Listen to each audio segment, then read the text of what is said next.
복이 있는 사람은 악인의 길을 쫓지 않으며 오직 여호와의 율법을 주야로 묵상하는도다. 그는 시냇가에 심은 나무가 철을 따라 열매를 맺으며 그 잎이 시들지 않듯이 모든 일이 다 잘 되리라. 주는 신실하시니 그는 성실하시니 의의 길을 따르라. 주의 길을. 주는 신실하시니 그는 성실하시니 의의 길을 따르라. 주의 길을. 제일 먼저 기록된 것이 모세가 기록된 거예요. 시편 90편. 모세의 기록부터 시작해서 다윗으로 와서 어디까지 가냐면 포로기까지 오는 거예요. 포로기까지. 이것을 1000년으로 잡고 있는데 1000년 동안의 이 시편을 이 포로기 때에 집대성한 거예요. 그래서 이 포로기의 지도자들이 포로기의 우리가 잘 아는 느헤미야, 에스라 이런 사람들이 포로기의 지도자들이었잖아요. 그래서 많은 성경학자들은 이 시편이 마지막으로 이렇게 150편으로 편집이 되고, 그리고 이러한 순서에 의해서 4가지, 5경이라고 했죠. 5가지의 그런 권으로 만들어지어서 150개로 이렇게 편집이 됐다라는 것은 의도함이 있다. 여러분들 사실은 시편은 150개 이상 더 있었겠죠. 더 많은 시편이 있었을 거예요. 그런데 그것을 포로기 때에 집대성하면서 딱 편집을 하면서 150개로 딱 이게 줄인 거예요. 우리가 지금 읽고 있는 이 시편이 150개로 딱 줄여지면서 이것이 포로기의 백성들에게 어떤 메시지를 주기 위해서 이 시편을 완성했다라고 성경학자들은 이야기하고 있는 것입니다. 자, 여러분들 이 포로기 때의 이 상황들을 좀 우리가 좀 보면 이스라엘 나라가 망했어요. 왕도 다 죽었어요. 심지어는 눈이 빼가지고 막 포로로 잡혀갔어요. 북쪽 이스라엘이 멸망하고 남쪽 유다가 멸망을 했어요. 여러분들 이렇게 멸망을 해서 백성들이 포로로 그 1400km나 되는 곳을 향해서 끌려갔어요. 그런 상황 가운데 이제 나라도 없죠. 성전도 다 파괴됐죠. 왕도 없죠. 그리고 다 포로로 잡혀가면서 이제 우리는 끝이구나. 이제 우리는 소망이 없구나. 그런 상황 가운데에 이제 우리 페르시아의 이 종으로서, 종이 아니라 사실 포로죠. 포로. 포로로서 소망도 없고, 그리고 과연 우리가 믿는 그 하나님, 과연 그 우리가 믿는 하나님은 정말 살아계신 하나님이신지, 왜 우리를 이렇게까지 그냥 내버려 두셨는지, 나라가 망하게 되고 이렇게 포로로 끌려가게 하셨던 하나님, 왜 이렇게 하나님이 우리를 이런 상황까지 있게 하셨는지, 그러면서 이스라엘 백성들은 굉장히 많이 정체성의 혼란을 맞이하게 됩니다. 이게요 그냥 1, 2년이 아니에요. 몇십 년, 길게는 몇백 년에 흐르기까지 하나님의 침묵하심 계속해서 이스라엘이 망하고 점점 쇠약해지고, 그러면서 마침내 포로가 되어서 끌려갔던 그 상황에 있던 이스라엘의 공동체, 이 공동체들을 향해서 이제 이 유대인의 지도자들이, 그래도 깨어있는 지도자들이 이 두려움과 불확실함, 더 나아가 언제까지일지 모르는 이 미래에 대한 불안과 염려, 절망과 하나님에 대한 불신, 지도자들에 대한 불신, 리더들에 대한 불신, 자, 이런 것들 때문에 아주 정체성이 무너져버리고 신앙의 위기를 겪고 있는 이 순간, 그 지도자들은 이 시편의 이 모세 때부터 하나님에 대한 그런 이야기와 하나님을 향한 고백들과 그런 시들을 쭉 보면서 이러한 백성들을 향해서 언제까지 너희들이 현실을 보면서 그 문제 가운데서 하나님을 보지 못하고 문제에 얽매여 있어서 그 절망 가운데 얽매여 있어서 그 실망과 분노와 좌절과 낭만과 그 불신 가운데 이 갇혀 있어서 하나님을 보지 못하는, 그래서 소망이 없이 살아가는 그 백성이 아니라 이제는 시편을 통해서 우리 하나님은 살아계시고 우리 하나님은 우리와 함께 하시고 우리가 왜 망했는지 그 망한 이유들을 이야기하면서 여호와 율법, 그 말씀, 하나님의 말씀과 그 하나님의 계시되어져 있는 하나님의 그 행하신 그 역사, 그것들을 이 시편은 뭐라 그랬어요? 시편은 그 모세오경, 토라, 이 가르침, 이 모세오경과 맞닥뜨려서 그래서 이 5개의 권으로 만들어서 이스라엘의 전체를 역사를 집대성한. 그래서 시편은 어떻게 보면요, 구약 전체를 이 시편 하나로 다 이야기하고 있는, 그것이 바로 시편이다라고 하는 거예요. 이스라엘 백성들에게는 또 이런 고민들이 있었어요. 하나님을 믿긴 믿어요. 믿긴 믿지만 우리가 믿는 하나님이 과연 우리를 이 페르시아의 억압 가운데서 해방시켜 줄 수 있는 하나님인가? 라고 하는 생각이 있는 거예요. 우리의 하나님이 힘이 없는 하나님이 아닐까? 라고 생각하는 거예요. 왜? 지금 포로로 잡혀가고 포로로 살고 있으니까. 그러한 반쪽짜리의 그 절름발이의 신앙을 저들이 가지고 있었던 것을 볼 수가 있어요. 자, 그래서 이 시편의 최종 편집자들은 이 150편의 이 시편을 선별해서 편집함으로 말미암아 우리의 현실이 부정적이고 암울하고 비극적이지만, 그러나 하나님은 우리에게 약속을 주셨고, 그러나 하나님은 우리에게 언약을 하셨고, 그러나 하나님은 살아계시고, 그래서 그 하나님은 우리에게 반드시 새 미래를 허락하셨다라고 하는 그것들을, 메시지를 전하기 위해서, 그래서 믿음을 잃지 말고 하나님의 약속을 확신하며 그 하나님을 찬양해야 한다라고 이야기하는 것. 그래서 여러분들 시편의 150편의 마지막, 그리고 각 권의 마지막은 다 하나님을 찬양하라 송영으로 되어 있어요. 그래서 각 권의 마지막을 다 보면 이 송영으로 되어 있어요. 그래서 시편의 이 41편의 마지막은 송영, 여기 송영 부분 되어 있죠. 이게 다 송영이에요. 하나님을 찬양하라, 찬양하라, 찬양하라, 할렐루야, 할렐루야, 여호와를 찬양하라. 계속해서 시편의 이 각 권의 마지막 부분은 다 송영으로 되어 있어요. 그래서 그 송영으로 되어 있는 부분들을 중심으로 해서 우리가 각 권을 나누게 되는 것입니다.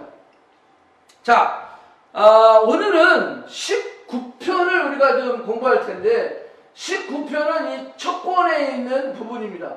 자, 이 첫 권을 4권으로 다시 나누게 되는데, 이 4권으로 다시 나누는데, 여러분들 혹시 기록할 수 있는 분들은 기록하시면 좋을 것 같아요. 첫 번째 부분은 1편부터 14편까지가 첫 번째 부분입니다. 그 다음에 두 번째 부분은 15편부터 24편까지가 두 번째 부분입니다. 세 번째는 25편부터 34편, 네 번째는 35편부터 41편. 그런데 요 4권으로, 그러니까 첫 권에서 4부분으로 나누게 되는데, 여기 중간이 어디냐면 이 두 번째 부분이에요. 두 번째 부분은 15편부터 24편까지. 자, 그래서 제가 15편부터 24편까지의 시를 이렇게 정리했어요. 자, 여러분 한번 보세요. 자, 그러니까 1권의 두 번째 부분인데, 이 두 번째 부분은 15편부터 24편까지 나누게 되는데, 이것이 딱 대칭 구조를 가지고 있는 거예요. 그러니까 여러분들 항상 생각해야 할 것은요, 이 시편은 우리가 다른 성경과 달리 그냥 시대적으로 쭉 이렇게 나열한 게 아니라 어떤 그런 어떤 하나님의 메시지를 그때그때 그냥 이렇게 던진 것이 아니라 이 전체의 시편을 이 1000년이나 기간 동안에 이 모세 때부터 포로기까지 흘러왔던 이 시편을 150개만 따로 편집을 해서 이 순서에 의해서 세팅을 한 거예요. 그렇기 때문에 시편은 군데군데 굉장히 많은 대칭 구조와 또 메시지가 모세 오경의 이 토라를 따라서 그대로 진행이 되는 것들을 볼 수가 있어요. 그렇기 때문에 시편 한 편 한 편을 우리가 묵상하고 그 묵상을 통해서 주시는 메시지를 적용하는 것도 중요하지만 더 앞서 우리가 꼭 생각해야 될 것은 왜 이 시편이 이 자리에 들어가 있느냐라는 거예요. 그걸 알아야 돼요. 그래서 전체적인 그림을 우리가 그릴 수 있어야 된다는 거예요. 자, 그래서 오늘은 첫 번째, 첫 권의 19편을 우리가 좀 중심으로 해서 볼 건데요. 자, 이 19편은 가운데 율법시라고 되어 있어요. 율법을 강조하는 거예요. 여러분들, 시편의 1편과 2편이 서론이라고 그랬어요. 이 서론의 가장 핵심이 뭐라고 그랬어요? 오직 여호와의 율법을 즐거워하여 그 율법을 주야로 묵상하는 자가 어떤 사람이라고 그랬어요? 시냇가에 심은 나무. 그래서 시절조차 과실을 맺는 사람, 형통하는 사람이라고 했어요. 자, 그 1편과 2편의 서론을 그대로 이어주는 것이 19편입니다. 그래서 19편의 이 율법의 시, 그래서 율법을 강조하고 있는 거예요. 우리가 오늘 읽을 말씀은 율법을 강조하는 거예요. 하나님의 말씀, 하나님의 계시, 이것들을 강조하고 있는 것들 우리가 볼 수 있다라고 하는 거예요. 자, 그래서 이 15편, 이 두 번째 부분의 첫 번째가 15편인데 이 시편은 시온시라고 해서 하나님께 높여주는 거예요. 하나님. 시온은 뭐예요? 하나님의 임재를 상징하는 거예요. 시온에서 우리를 다스리는 거예요. 그래서 하나님이 시온에서 온 우주의 중심, 그 시온에서 하나님 우리를 다스린다. 그래서 통치하시는 분. 그래서 시온시는 그런 내용을 가지고 있는 거예요. 신뢰시라고 했죠. 신뢰시. 신뢰시는 하나님을 의지하는 거예요. 당장은 고난과 어려움과 절망과 아픔 가운데 힘들지만 반드시 하나님이 우리를 구원하실 것이다. 절대로 우리 하나님은 버리시지 않는 분이시다. 자, 그래서 이 신뢰시의 이 대칭 구조로 가면 여기 있죠. 23편, 우리가 잘 아는 시편 23편. 여호와는 나의 목자시니 내가 부족함이 없으리로다. 그가 나를 사망의 음침한 골짜기로 다닐지라도 해바람을 두려워하지 않는 것은 주께서 나와 함께 하십니다. 자, 신뢰하는 거예요. 내가 사망의 음침한 골짜기를 다닐지라도 주께서 나와 함께 하는 것. 자, 그래서 이 16편과 23편은 신뢰의 시다라는 거예요. 이게 대칭 구조로 가는 거예요. 대칭 구조. 그 다음에 탄식시는 우리가 잘 알죠? 탄식하는 거예요. 그래서 여러분들 시편은 우리가 밑에서 위로 하나 올려드리는 거기 때문에 두 기둥이 있다고 그랬어요. 하나는 찬양과 탄식.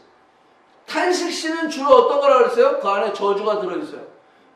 하나님의 그 absence of가 하나님의 그 부재, 그 부재를 느끼면서 했던 시예요. 그냥 인간의 세속적이고 감정적인 것들을 그대로 드러나는 거죠. 자, 그러면서 우리 안에 공감이 일어나고 그러면서 우리 안에 디스턴스가 생기면서 우리의 상황을 객관적으로 볼 수 있다고 얘기했잖아요.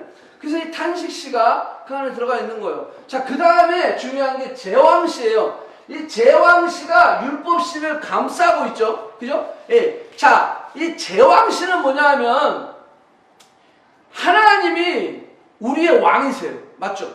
그런데 인간들은 보이지 않는 하나님의 왕인 거가 별로 마음에 안 들어. 왜? 보이는 하나님을 원하는 거예요. 보이는 하나님을 원해서 인간들은 사무엘에게 우리에게 왕을 주세요라고 이야기합니다. 그때 사무엘은 절망하죠. 이제 하나님 뭐라 그래요? 줘라. 저들이 원하는 대로 줘라. 그래서 왕을 세워요. 자, 그래서 왕을 세우는데 전제가 있는 거예요. 자, 이 제왕시라는 것은 하나님의 이 권한을 왕이라고 하는 것을 통해서 리더를 통해서 세워주셨는데 이 리더가 리더로서의 제대로 역할을 하려면 이 제왕, 왕들은 반드시 하나님의 율법에 순종하며 지키고 복종해야 된다는 거예요. 그래서 제왕시의 내용들은 왕이 어떻게 율법을 지키고 순종하며 살아가는지 그거를 높여주는 신고예요. 자, 우리가 우리 삶으로 적용한다 보면 우리 인생 가운데 이 율법을 감싸고 있는 것이 제왕신데, 자, 이 율법을 우리가 우리의 삶 속에서 내게 주신 하나님의 권위, 내게 주신 하나님의 어토리티, 내게 주신 하나님의 자유, 이것이 그냥 방종으로 끝나는 것이 아니라 이것이 진정한 어떤 축복으로 이게 연결이 되기 위해서는 우리 인생 가운데에 율법을 감싸고 있어야 된다. 하나님의 말씀을 감싸고 있어야 된다는 거예요. 그래서 여호와의 율법을 즐거워하여 그 율법을 주야로 묵상하는 것은 그 율법, 하나님의 말씀을 중심으로 해서 우리의 모든 인생이 흘러가야 된다는 거예요. 그래서 율법을 중심으로 해서 하나님의 말씀을 중심으로 해서, 그래서 이스라엘 백성들에게, 포로기에 있는 이스라엘 백성들에게 우리가 왜 망했느냐? 하나님이 약해서가 아니야. 하나님이 없어서가 아니라 하나님이 떠나서가 아니야. 우리가 여호와의 말씀을 버렸기 때문에, 하나님의 말씀을 버렸기 때문에 우리가 망할 수밖에 없었다라고 이야기를 하는 거예요. 자, 그래서 오늘 우리가 읽은 이 19편은 그래서 굉장히 중요합니다. 우리가 무엇을 감싸야 하는지, 그 율법이 도대체 뭔지, 그러면서 이제 19편에는 디테일하게 그 율법에 대한 이야기를 하고 있어요. 하나님의 말씀이 어떠한 능력과 축복인지를 이야기하고 있다는 거예요. 자, 19편으로 돌아갑니다. 자, 19편 우리 1절 보니까 하나님이 영광을 선포하고 궁창이 그의 손으로 하는 일을 나타내고, 여기 그도 누구죠? 하나님 계속 얘기하고 있죠. 그 다음에 4절 그 소리가 온 땅에 통하고 그 말씀이 세상 끝까지 이르도다. 하나님이 이 해를 위하여 하늘에 장막을 베푸셨도다. 하나님이 그렇게 자연을 통해서 계시하셨다는 거야. 자, 하나님을 계속 강조하고 있어요. 근데 재미난 건 19편 이 한 편의 시인데, 이 19편에 이상하죠? 이 7절부터는요 하나님이라는 말이 없어지고 여호와라고 표현하고 있어요. 그죠? 네. 자, 1절부터 6절까지는 하나님이에요. 그런데 7절부터 마지막 절까지 가면서 여호와로 바뀌는 거예요. 여러분들, 이게 그냥 같은 그 자리에서 쓴 시라면 이게 바뀔 수가 없죠. 자, 그래서 뭘 알 수 있냐면, 19편도 이 마지막에 편집자들이 이것을 편집했구나라는 것을 알 수 있는 거예요. 자, 그래서 시편을 우리가 그런 관점에서 인식을 하고 봐야 됩니다. 그래서 6절까지와 7절 이후로부터가 나누어질 수 있는 거예요. 그래서 앞에는 하나님을 이렇게 단어를 썼고, 그 뒤에는 여호와라고 하는 단어로 6번이나 기록하고 있는 것들을 우리가 볼 수가 있어요. 자, 또 하나는 요게 왜 편집됐는 걸 알 수 있냐면요, 1절부터 6절까지와 7절부터 그 뒤에까지의 이 시 구성이 달라요. 그걸 뭐냐, 시 어법이 다르다는 거예요. 다르게 돼 있어요. 그래서 여러분들 7절 이후로부터는 딱딱딱딱 대칭 관계로 나가거든요. 이거 쭉쭉쭉쭉, 이걸 대입법이라고 그러는데, 여호와의 율법은 온정하여 영혼을 소생시키시고 여호와의 증거를 확실하여 우르는 자를 지혜롭게 하시고 여호와의 교훈은 정직하여 마음을 기쁘게 하시고. 자, 길고 짧고 길고 짧고 이렇게 나가면서 이제 대칭 구조로 나아가는 걸 볼 수 있어요. 그러니까 앞에 1절부터 6절하고는 완전히 다른 구조로 나가는 거예요. 시법이 다른 거죠. 자, anyway. 자, 그럼 왜 이렇게 의도했을까라고 하는 거예요. 그것을 우리가 오늘 공부해야 된다라는 거예요. 자, 19편이 우리에게 주는 메시지는 두 가지입니다. 자, 이것이 오늘 설교의 제목입니다. 하나님의 계시. 자, 기독교는 계시의 종교라고 합니다. 세상의 다른 종교들은 사람들이 하나님을 찾아가지만 이 기독교는 하나님이 찾아오신 종교입니다. 스스로 계시하신 종교이다라고 하는 거예요.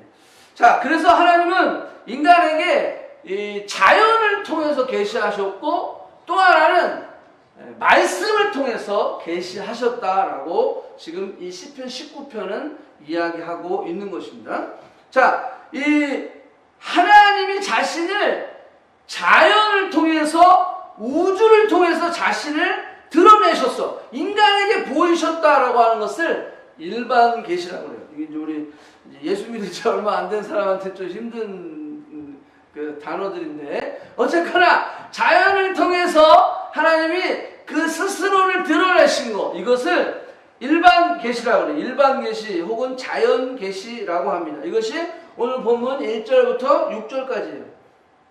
자, 두 번째는 인간의 언어로 기록한 성경을 통해서 자신이 누구인지를 드러내신 것. 자, 이것을 특별 계시라고 해요. 특별 계시. 이것이 본문 7절부터 11절까지입니다. 그리고 12절부터 14절은 이제 이 계시를 받은 우리가 이제 어떻게 살아야 하는가, 어떻게 올바른 삶을 살아가야 되느냐. 자, 이 모습, 이 이야기를 담고 있어요. 저도 캐나다에서 25년 살게 됐어요. 어떻게 되다 보니까 6개월 어학연수 왔는데 6개월이 25년이 됐어요. 예. 그래서 이제 여행을 많이 다니잖아요. 올해는 진짜 이게 코로나 때문에 뭐 거의 못 갔어요. 나야가라 한번 가보고. 근데 여행을 다니면 도시는, 웬만한 도시는 다 가봤죠. 동부 쪽은 다 가봤어요. 다 가보고, 사실 밴쿠버 서부 쪽은 제가 안 가봤는데 위니펙 한번 가보고. 자, 근데 어쨌거나 이렇게 다니는데 사실 저한테 굉장히 끌리는 것은요, 도시보다는 자연이에요. 자연. 근데 자연을 너무 안 가봤어. 너무 가보고 싶은 곳이 많은데 캐나다에도, 근데 안 가본 곳이 너무 많아. 그래서 솔직히 아쉬움이 많이 있어요. 하나님이 자연을 통해서 막 엄청난 그런 어떤 하나님의 존재에 대한 계시를 보여주고 계시는데, 우리가 작년에 우리 리빙 워러 쇼트 미션 갔을 때 예배 마친 후에 거기 있는 청년이 자기가 별을 보여주겠다고, 그래가지고 우리가 그 청년의 집에 갔었잖아요. 가가지고 우리 가보신 분들은 그때 느끼셨겠지만, 이야, 막 하늘에 별이 막 쏟아지는데 그 형제가 막 이렇게 포인터로 갖고 별을 찍더라고요. 막. 야, 이걸 찍는데 진짜 찍혀요, 별이. 찍는데, 야, 그때 막 설명을 하는데, 야, 진짜 대박이다. 너무 멋있다. 물론 그런 자연을 보면서 이게 뭐 우연이 된 거지 뭐, 이거 그냥 이거는 우연의 일치야라고 이야기하는 사람들도 있어요. 그렇지만 이제 저희 같은 사람들은 그 자연을 보면서 야, 하나님의 그 위대하심을 감탄하지 않을 수 없는, 그죠? 뭐 우리 한나도 결혼하기 전에 여행을 더 하겠다고 이렇게 때를 쓰는데 이 알프스 융프라우라고 하는 곳이 있죠. 이게 딱 이게 보면 이 알프스, 우리 한나가 이제 유럽 여행을 그렇게 가고 싶어해요. 야, 그런데도 안 본 곳이 너무 많이 있는 거죠. 저런 데 가서 보면 진짜 막 힐링이 되지 않겠어요? 힐링이 막. 또 여기 뭐 많이 있죠? 이구아스, 우리 여기 이구아스 안 가봤다며. 브라질에서 사는데도 이구아스 안 가봤. 이구아스 세계에서 제일 큰 폭포 빅토리아 여기. 나야가라는 없어요. 나야가라도 3대 폭포 중에 하나지만 어쨌거나 이런 데요. 여기는 그 캐년들, 그랜드 캐년, 여기 이제 라스베가스 가까운 데 멋있죠? 오로라, 여러분들 우리가 또 이런데 오로라도 한번 딱 가서 보고, 그쵸? 이거 뭐 이렇게만 봐도 하는데, 여러분 우주를 한번 볼까요? 우주를 보면, 자, 그래서 하나님 뭐라 그랬어요? 이 로마서 1장 19절에 보니까 하나님을 알만한 것들을 그들 속에 넣어주셨다. 하나님 알만한 것들. 20절에 보니까 그가 만드신 만물에 분명히 보여 알려졌나니 그러므로 그들이 핑계하지 못할지니라. 여러분들, 자연만 가지고도 핑계할 수 없다는 거예요. 그런데 하나님이 너무 우리를 사랑하셔서, 그래, 내가 그러면 written 바이블, 내가 진짜 확실한 거. 왜? 자연은 여기도 우리가 지금 시편을 읽었지만 뭐라 그랬어요? 그의 소리 언어도 없고 말씀도 없으며 들리는 소리도 없으나, 그죠? 자연이 우리에게 이게 그 존재 자체로 하나님이 계심을 증거를 하고 있지만 말은 안 하고 있잖아요. 말은 하지 않고 있잖아요. 자, 그래서 하나님이 우리에게 성경을 주시는 거예요.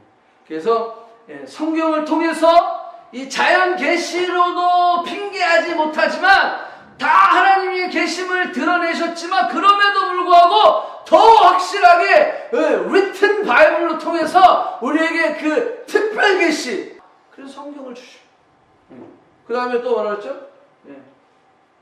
디모데후서, 베드로후서 1장 20절을 보면 먼저 알 것은 성경의 모든 예언은 사사로이 풀 것이 아니니. 왜 사사로이 풀지 말라는 거예요? 성경은 성령의 감동으로 됐기 때문에.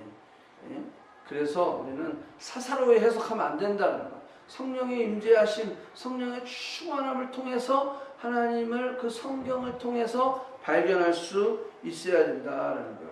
그래서 오늘 다윗은 우리에게 성경이 우리에게 주는 축복을 6가지로 이야기를 하고 있습니다. 자, 이 6가지를 우리가 좀 한번 좀 살펴보려고 그래요.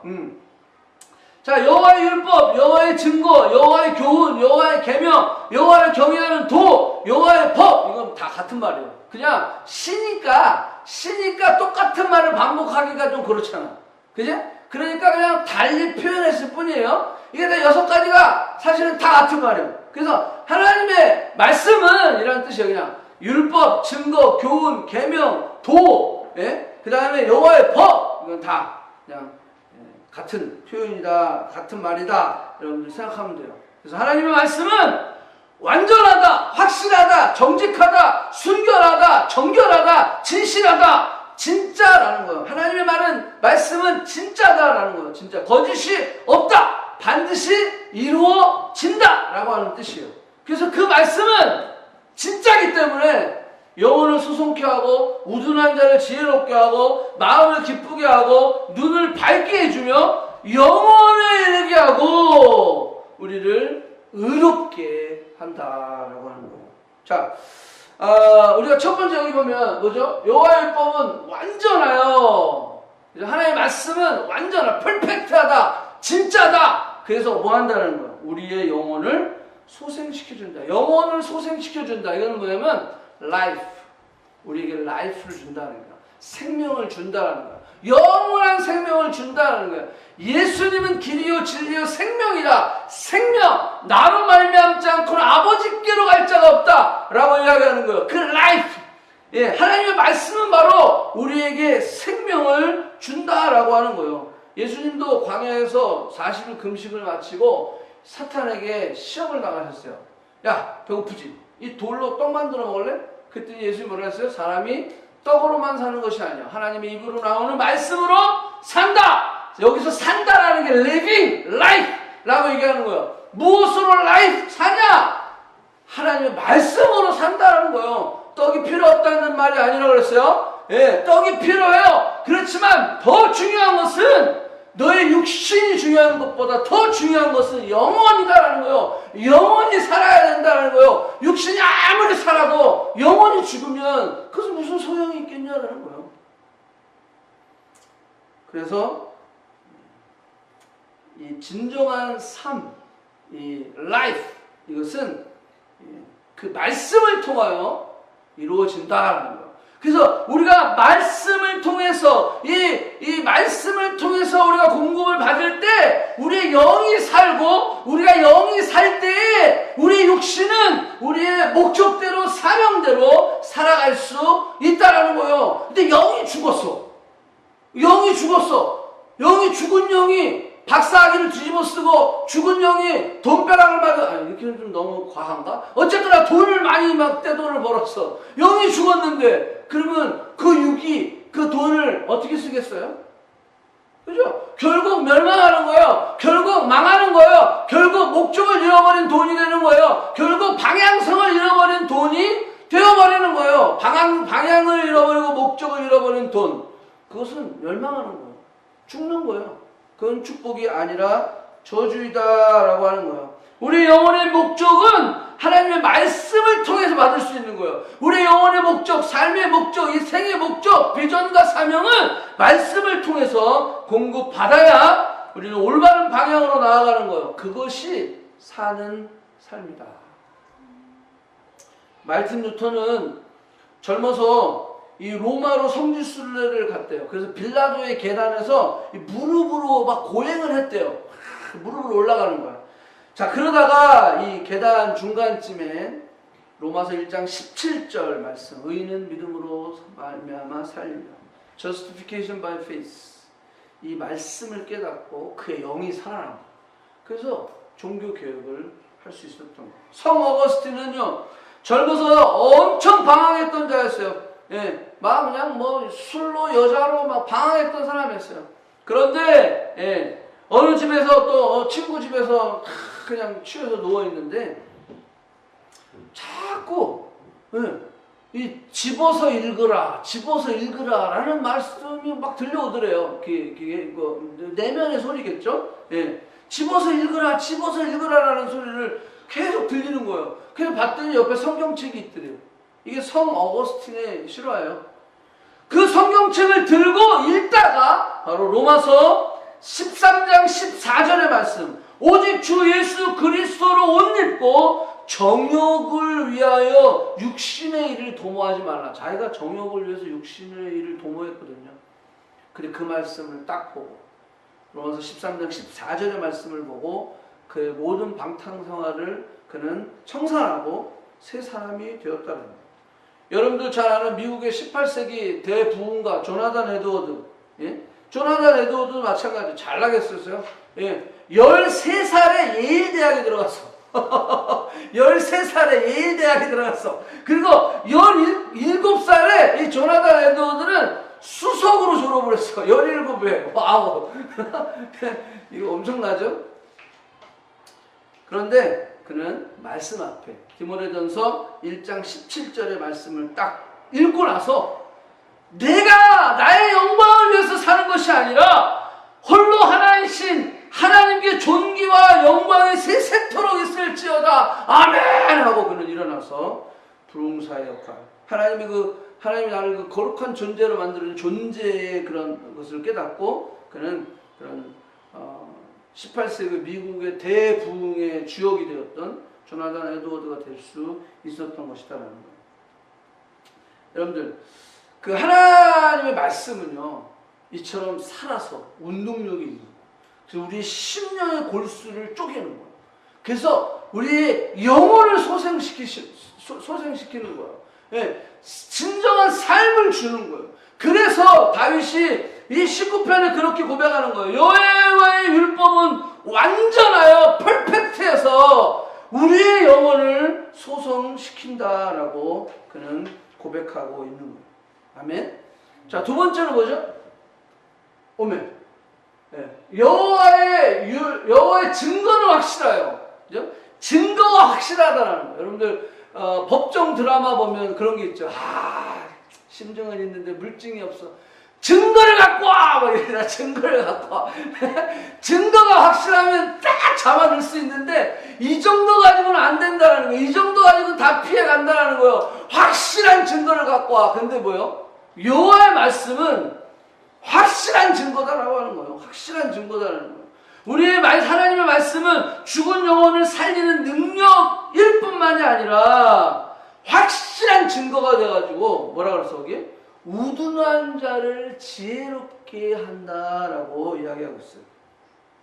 여러분, 우둔한 자를 지혜롭게 한다는 것은 뭐냐면요, 자, 여기 지혜라는 것은 여호와를 경외하는 것이 지식의 근본이다, 지혜다라고 우리가 잠언에서 많이 이야기하고 있지만, 자, 이 지혜라고 하는 것은 여호와의 증거가 확실하다고 하는 믿음을 갖는 지혜를 얘기하는 거예요. 근데 우둔한 자는 이게 증거가 확실한 걸 몰라. 하나님의 말씀이 진짜고 운동력 있고 내 영혼을 소성케 하고 증거가 확실한데도 불구하고 이 우둔한 자들은 그걸 모르네. 지혜가 없어서 그걸 모르는 거야. 여러분들, 이 진주를 돼지나 개에게 던져주지 말라는 거야. 왜? 우둔하니까. 예? 여러분들 하나님의 말씀은요, 하나님의 말씀은 바로 실천, 역사함과 동일하게 이루어집니다. 우리는 말씀을 선포하고 실천할 때 한참 갭이 있죠.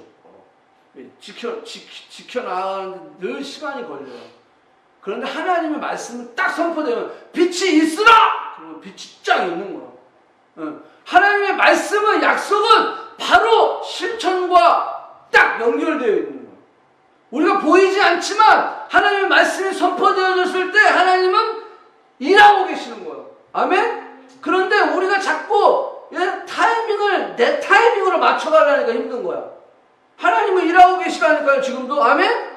예, 하나님은 말씀하시고 약속하시고 그걸 이루어 가시는 거예요. 이게 확실한 증거다라는 거예요. 근데 우둔한 자들은 그 지혜가 없어서 그거를 깨닫지 못하는 거예요. 그러니까 뭐라 그래요? 내 식대로 하려고, 내 방법대로 자꾸 하려고 그러는 거예요. 보여야 되는데 안 보이니까. 근데 여러분들, 그 안 보인다고 해서 사람이 일을 안 하시는 것이 아니다라는 거예요. 아니다라는 거예요. 그래서 여호와의 말씀을 우리가 묵상하고 나아갈 때 이 우둔한 자가 뭘로 바뀐다는 거예요? 지혜로운 자로 바뀐다는 거예요. 그것이 믿어진다는 거예요. 그것을 믿을 수 있게 된다라고 하는 거예요. 확실한 증거를 믿게 된다라는 거예요. 깨닫게 된다라는 거예요. 그래서 믿음은 뭐라 했어요? 들음에서 난다. 하나님의 말씀으로 말미암다 그랬어요. 믿음은 바라는 것들을 실상에 보지 못하는 것들의 증거다라고 했어요. 믿음은 인내는 연단은 그 소망을 이루어진다라고 했어요. 믿음으로 아브라함은 의롭다 여김을 받았다라고 성경은 기록하고 있어요. 하나님이 계신 것과 하나님을 찾는 자의 상 주시는 이심을 믿어야 할지니라.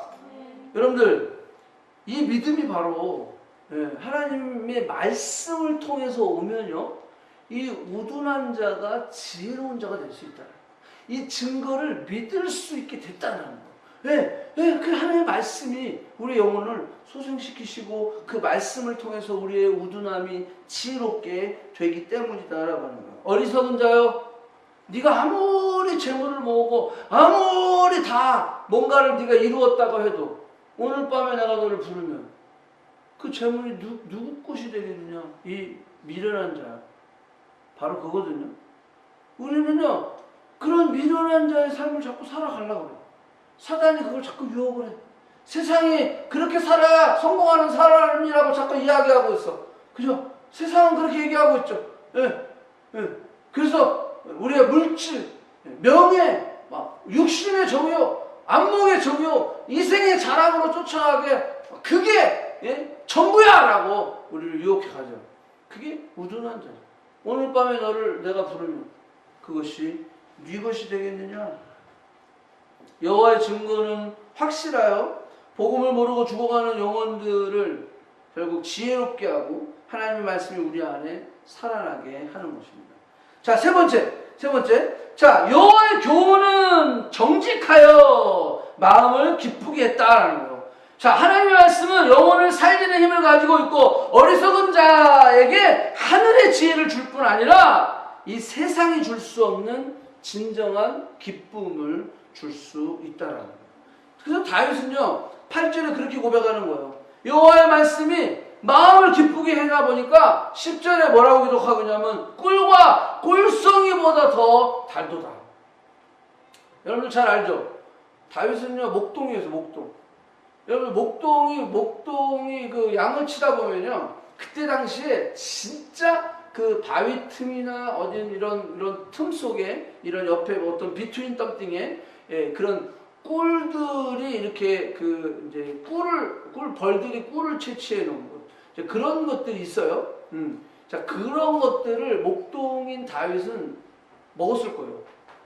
그걸 먹고 그리고 나서 그가 얼마나 그 꿀이 단지를 그 다윗은 알았어요. 그죠? 뭐 그것만큼 뭐 맛있는 그 음식은 없는 거죠. 자, 그런데 다윗이 뭐라고 고백하고 있어요? 이 꿀과 꿀송이보다 더 달다라고 이야기하고 있다는 거예요. 그래서 그 말씀이 너무나 그 교훈이 정직해서 내 마음을 기쁘게, 그러니까 마음을 기쁘게 하는, 내가 꿀을 먹으면 내 몸이 이렇게 기뻐하고 아 좋다 달다. 그렇지만 그 단 것이 오래 갑니까? 그죠? 일시적인 거잖아요. 근데 다윗은 하나님의 말씀을 묵상하고 먹으면서 아 진짜 이것이 꿀과 꿀송이보다 더 달더라 라고 이야기하는 거죠. 자 여기 중요한 하나의 이야기가 있어요. 여기 정직이라고 했어요. 하나님의 말씀은 정직하다. 이 말은 뭐냐면 올바르다, 바르다라고 하는 거예요. 바르다. 여러분들 제가 얼마 전에 그 눈따라키가 났어요. 다락기가 나가지고 되게 힘들었거든요. 그래서 뭐 어떻게 나겠지 하고서 막 이렇게 했는데 원래 제가 거의 다락기는 안 나거든요. 주로 눈이 간지러게 눈썹을 뽑기 때문에 거의 다락기가 안 나는데 그때는 제가 여기 났어요. 나가지고 패밀리 닥터를 찾아갔거든요. 그때 프레스크립션을 써주세요. 딱 써주고 그래서 그걸 받아 약을 먹었는데 일주일치를 저어줬다고요. 근데 3일 만에 다 나는 거예요. 이야 아주 신통방통해. 3일이니까 딱 끝난 거예요. 그래가지고 더 먹을까 말까 하다가 아예 그냥 한 3일 반 먹었나요? 예, 그리고 나서 그냥 싹 나버렸어요. 그러고 나서 우리 사랑이가 나중에 다락기 났다 가서 그거 다 줬거든요.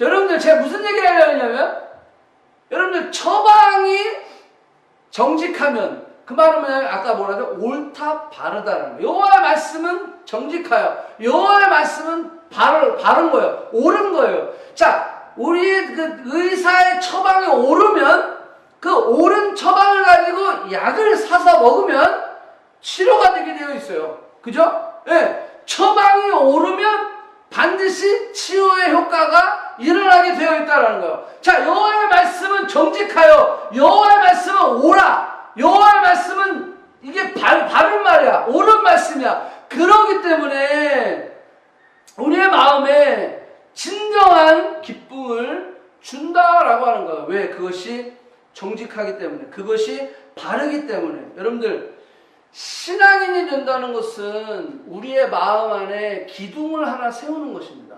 무슨 기둥을 세우냐면 하나님의 기준, 하나님의 말씀의 기준을 세우는 거예요. 여러분 왜 우리가 헤매고 왜 우리가 그렇게 힘들어하고 왜 우리의 삶 속에 그렇게 환경 가운데 또 갈등하고 두려워하고 염려하고 막 이렇게 되는지 아세요? 그것은 우리 안에 기준이 무너졌기 때문에. 그러니까 신앙생활이라는 것은 여호와의 말씀은 정직하다라는 것은 곧다라고 하는 거, 옳다라고 하는 거예요. 이 옳은 하나님의 이 곧은 말씀이 신앙생활이라는 것은 내 중심에 세워지는 거예요. 이게 신앙생활이야. 근데 이게 이 기둥이 안 세워지니까 우리가 고민하고 갈등하고 힘들어하는 거예요. 한번 생각해 보세요. 내가 예수를 믿노라 하면서 아멘 믿었어요. 내가 예수를 영접했어요. 그런데 문제는 뭐냐면 정말로 하나님의 말씀이 내 안에 기준으로 세워 있냐라는 거예요. 그 기준에 맞춰서 내가 결정하고 판단하고 행동하고 있냐라는 거예요. 그러지 못하고 있다는 거죠. 우리가 많은 것을 가지고 많은 것 가졌다라는 표현이 좀 그럴 수 있지만 그래도 우리가 가졌잖아요. 그리고 우리가 누리고 있잖아요. 예? 그런데 늘 우리 안에 기쁨이 없어. 즐거움이 없어. 평강이 없어. 예? 늘 뭔가 항상 뭔가 반이나 있네가 아니라 반밖에 없네라고 늘 부정적인 마음들이 우리 안에 있어요. 그 이유는 내 내면에 이 하나님의 말씀의 기준이 이 기둥이 확실하게 세워져 있지 않기 때문입니다. 사단은요 지속적으로 그 기준과 기둥을 흔들어 놓습니다. 심지어는 세상의 기준이 우리 안에 딱 기준이 되게 만들어 버리는 거예요. 그래서 제가 수도 없이 강조하지만 마음의 기쁨이라는 기쁨, joy는요, joy, J-O-Y, joy는요, 뭐라 그랬어요? Jesus first, others next, you last.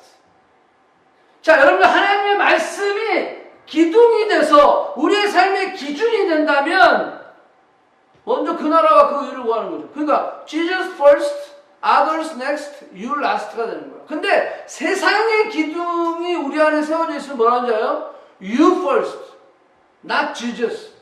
You first, not others. 이렇게 얘기하는 거야. 그래서 세상의 기준이 들어오면 어떻게 되는지 아세요? You first, you next, you last.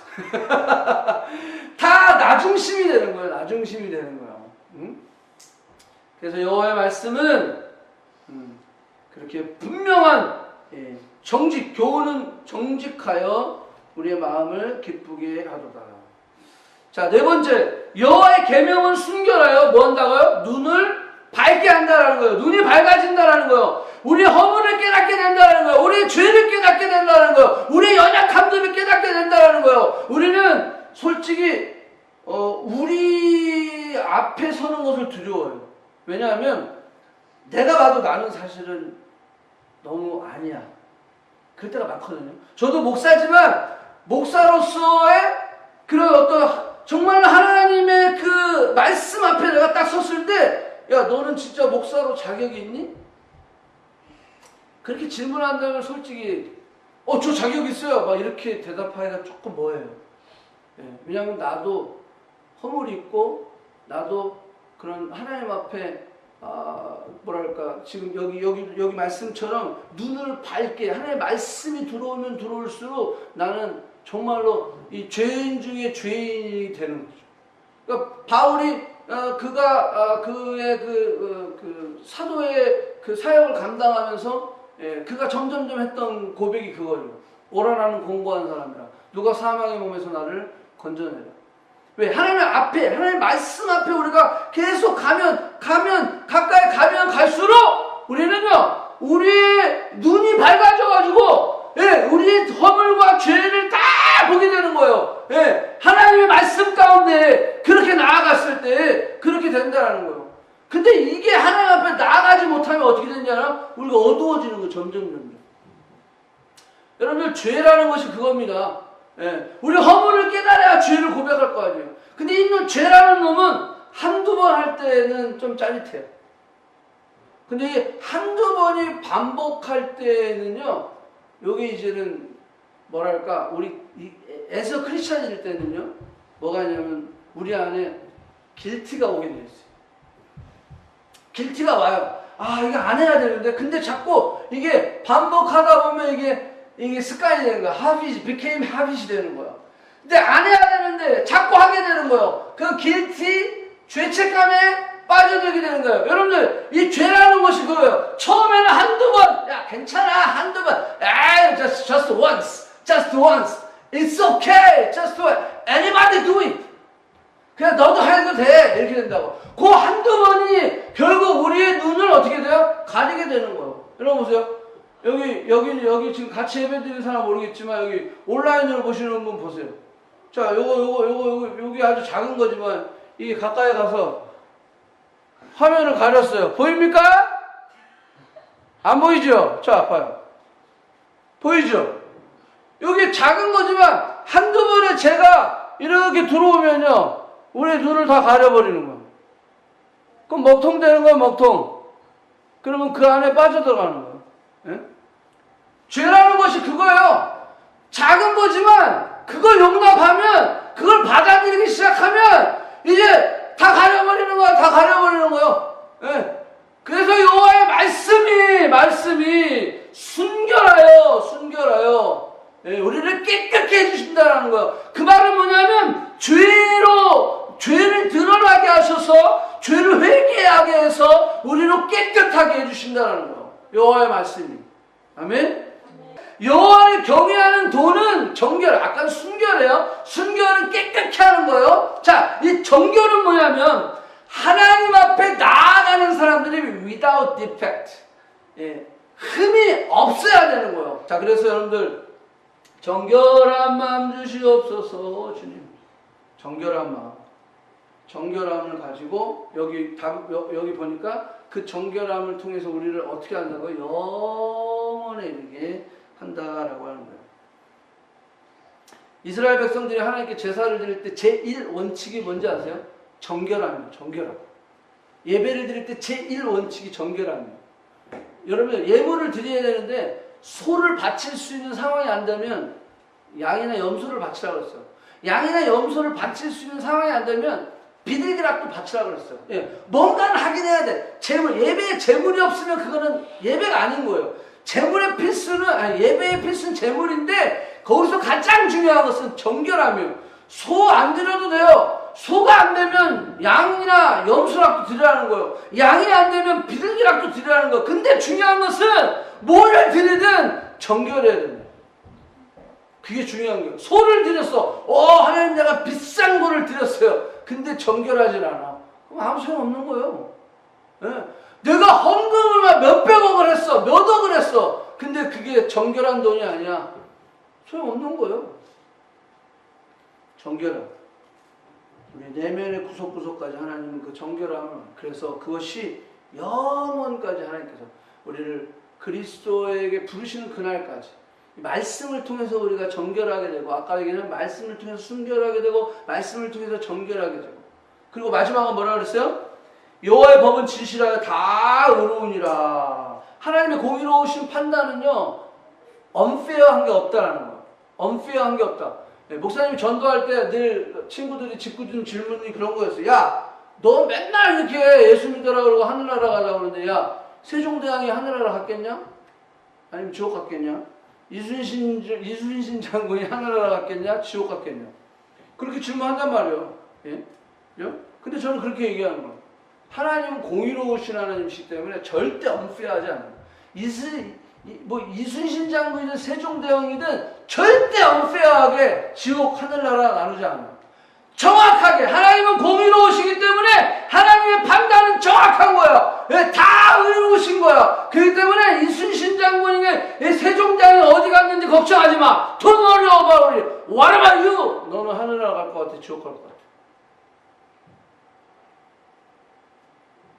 그럼 애들은 질문을 못해요.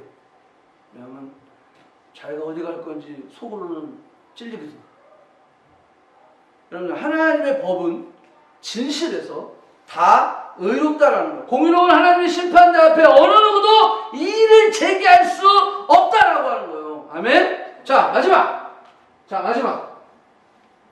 나의 반석이요 나의 구속자이신 여호와여, 내 입의 말과 내 마음의 묵상이 주님께 연락되기를 원하나이다. 내 입술의 말과 나의 마음의 묵상이 주께 연락되기. 우리 이 노래 많이 했잖아요. 자, 여기서 우리가 마지막 결론, 질문. 우리가 이 찬양 많이 해요. 주님, 내 입술의 말과 내 마음의 묵상이 주께 연락되기를 원하나이다. 정말 연락되기를 원하세요? 정말 연락돼도 돼요? 이 질문을 할게요. 정말 여러분들의 입술의 말과 여러분들의 마음에 생각하는 것이 하나님 앞에 연락돼도 돼요? 이 질문을 던지는 거예요. 정말 우리의 입술이 그렇게 하나님을 예배하는 입술이에요? 정말 우리의 입술이 그렇게 하나님을 높이고 하나님의 그 아름다우심과 선하심과 인자하심과 그 사랑을 높이는 입이에요? 아니면 정말 우리 입이 부정적이고 늘 남을 헐벗고 남을 비방하고 비판하고 남에 대해서 아니면 나에 대해서 아니면 여러 가지 상황에 대해서 부정적인 입술, 그 입술이 하나님 앞에 연락되면 어떻게 될까요? 내 마음의 묵상이 늘 부끄럽지 않아요? 내 마음의 생각이 늘 하나님 앞에 괜찮아요? 연락돼도 되겠어요? 라는 질문이에요. 우리가 신앙생활하면서 늘 우리 안에 그 풍성함, 하나님이 주시는 그런 어떤 완전하신 그 하나님이 세상이 줄 수도 없고 알 수도 없는 그 은혜와 평강을 누리지 못하는 이유가 뭔지 아세요? 우리 입술의 말과 마음의 묵상이 하나님 앞에 정직하지 않아요. 늘 우리 안에 하나님께 드려졌을 때에 이게 좀 꺼리끼는 그런 마음들과 우리의 입술의 이야기들이 여전히 있다는 거죠. 그 입술의 말과 그 마음의 묵상이 하나님 앞에 연락되면 큰일 날 거예요. 그렇기 때문에 다윗이 이걸 얘기하는 거예요. 우리의 입술의 말과 우리의 마음의 묵상이 하나님께 연락돼야 되는데 하나님의 말씀으로 충만하라는 거예요. 그 말씀을 묵상하라는 거예요. 예, 그래서 내 평생에 여호와의 인자하심을 노래하고 내 평생에 그 하나님의 신실하심을 예배하는, 예? 그래서 우리 시편 1편의 고백처럼 시냇가에 심은 나무가 시절조차 과실을 맺으며 그 잎사귀가 마르지 아니하는 삶, 그러기 위해서는 내가 여호와의 율법을 즐거워하여 그 율법을 주하러 묵상해야 된다는 거예요. 그러기 위해서는 하나님의 말씀이 정말로 세상의 어떤 것보다 달고 아주 그 맛있는 그런 꿀과 꿀송이보다 낫는 그런 말씀임을 우리가 고백하는 삶을 살아야 됩니다. 그래서 다윗이 오늘 우리에게 이야기한 것처럼 영혼을 소생시키시고, 그 다음에 우둔한 자를 지혜롭게 하시며 마음을 기쁘게 하시고 눈을 밝혀주시고 영혼까지 이르게 하시고 다 의로우신 하나님 우리를 의롭게 하시는 그런 놀라운 역사하심, 그 역사하심을 우리의 삶 속에 정말 경험하고 체험하고, 그래서 정말로 내 입술의 말과 내 마음의 묵상이 주께 연락되기를 원하나이다. 이 찬양이 진짜 우리의 찬양이 되기를 축복을 합니다. 자, 우리 한번 기도하십시다.